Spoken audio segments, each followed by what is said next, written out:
After 3 weeks in hospital in unceasing pain, my mom wanted to die and was actively bullying everyone to make that happen, including me and God.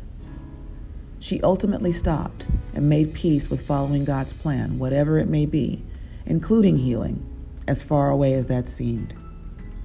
And because he loved her, he let her have her way. My mom passed away on October 13th, 2016, 29 days after we learned that she had stage 4 cancer.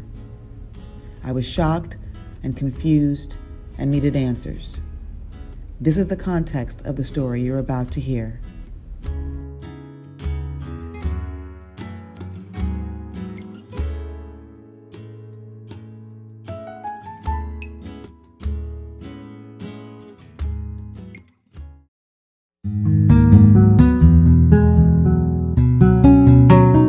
I am in the beautiful Dominican Republic. I wanted to talk a little bit today, or in this segment at least, about death, which is a hard conversation to have, but I've gained some insight as a result of the experiences that I've gone through and the conversations that I've had with God and the healing I've received as a result of those things happening in my life, that I believe for any of us who are out here trying to figure out how to cope, how to live, how to thrive, how to get beyond this event that's happened in our life and find a way to not just exist, but to breathe and live again, that I think that if that's you, this may help. For those of you who've been tracking this journey a little bit, you know that the recent loss of my mom has precipitated me going on a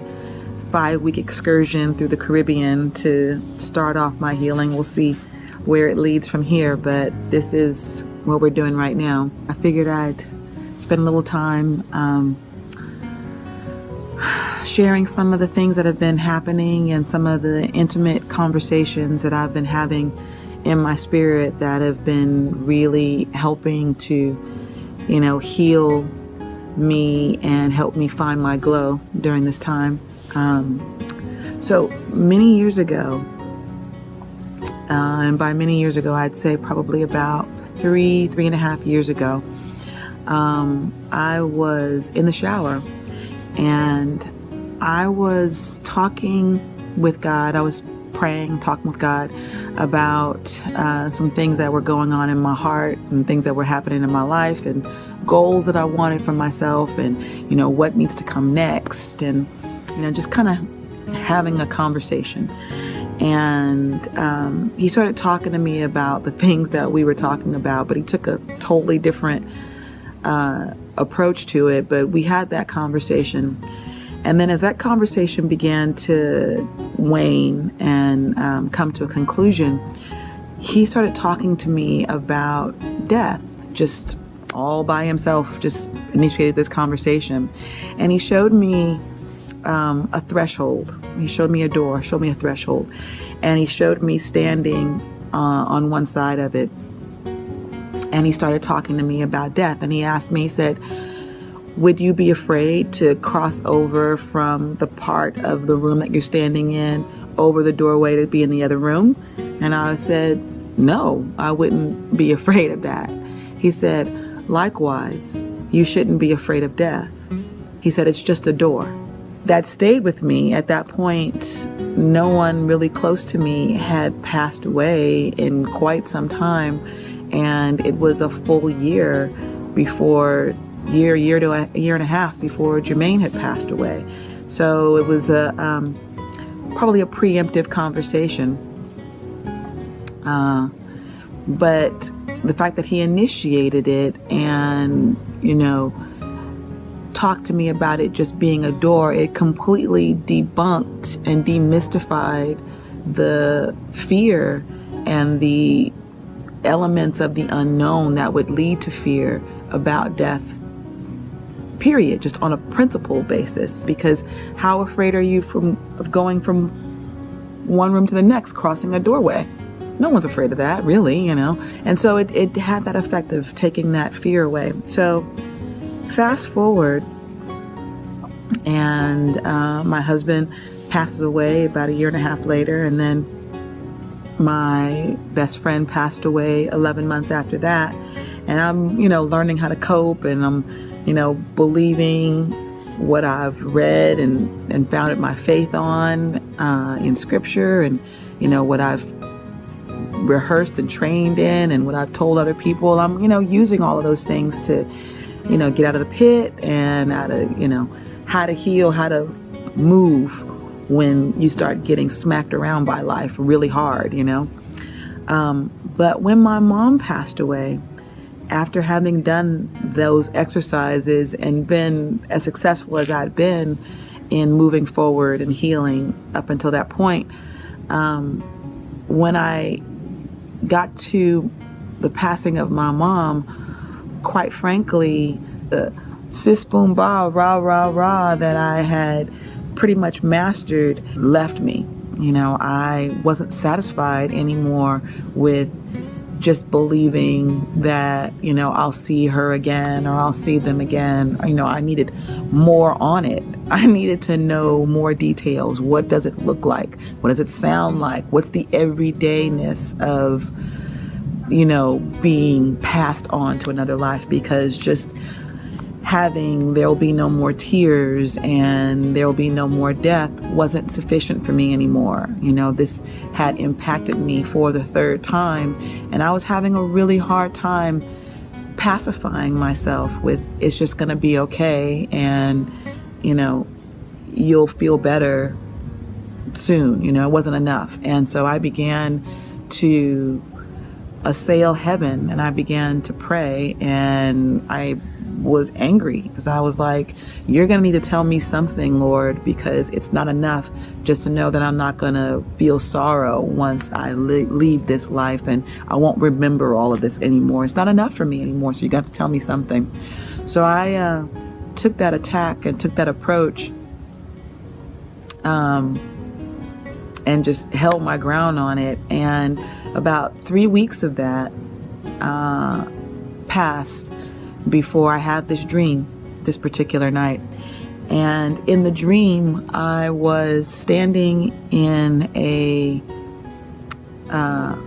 darkened movie theater, but the theater didn't have any seats in it. It was just, just the floor, just the screen, but it was very, very dark in it. It was like there was no movie playing on the screen. There was no light on the screen, so there was no light in the room.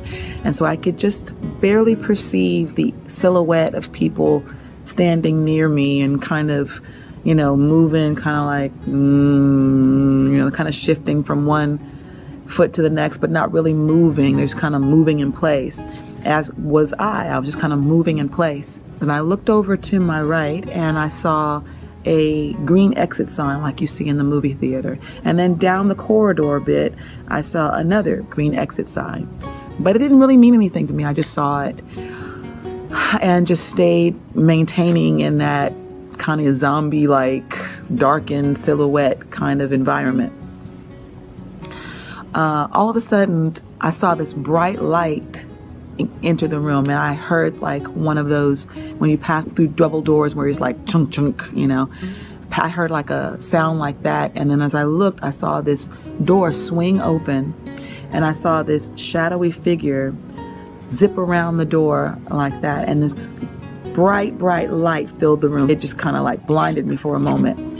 But in the moments that I was blinded, I could still hear, and what I heard was, it sounded like a carnival or a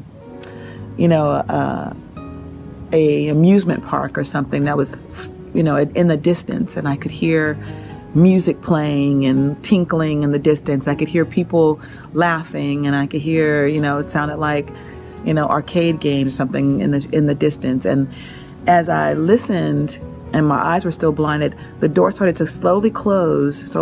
And just as it began to close, I saw this family walk past. It was a man and a woman and a little girl. And they were walking past the door as it was closing. And they were laughing and they were talking. And the little girl was wearing a little skirt that had it's like a satin skirt with little polka dots, red and orange polka dots all over it. And she was carrying a balloon, a single balloon with just a red balloon on the top of it. And they walked past and they were just happy and, laughing and enjoying the day. And the door closed. It closed shut. And when the door closed, it seemed like no one but me had seen the door open in the first place. Everybody just continued to kind of like move and shift in place. And I began to move and shift in place. What struck me is that when I saw the exit signs in the room, I didn't associate them with being doors. So when the door opened underneath the exit sign that was closest to me, it jarred me at first because I wasn't expecting there to be a door there. I heard in my spirit something quite profound, and that was that the door is a door, and that just because my mom chose to choose this door versus that door, the distance between the two indicating a passage of time and also a passage of suffering, that just because she elected this door that was closest didn't mean that it was bad.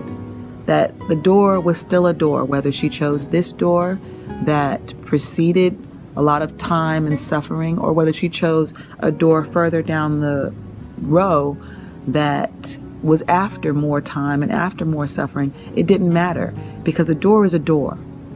And what that did for me is bring me into quite a lot of peace, because I understood what he was trying to communicate to me years earlier, which is that there is no fear in passing through a doorway, and that I didn't need to be afraid. We didn't need to be afraid of what was going to happen next or what was going to be on the other side of that door. I know on whom my mom believed. I know who her salvation depended on. I know who my salvation depends upon. And when you have your confidence in the fact that there is no death in Christ, that there is only resurrection, then you can have great boldness and great faith to not be afraid of whatever door that you pass through from this life to next. Christ is more than a religion, and Christ is more than Jesus. Christ is a spirit, and that spirit is the spirit of life. And when you tap into that spirit of life, you have access to life eternal. And so I want to really encourage you that if you've been dealing with fear over what's supposed to happen next, I encourage you to tap into that spirit of life, tap into that spirit of Christ, where all fear and all doubt over where that door leads is forever settled. I hope you've been blessed by this. God bless you. Have a wonderful day, and get out there and find your glow.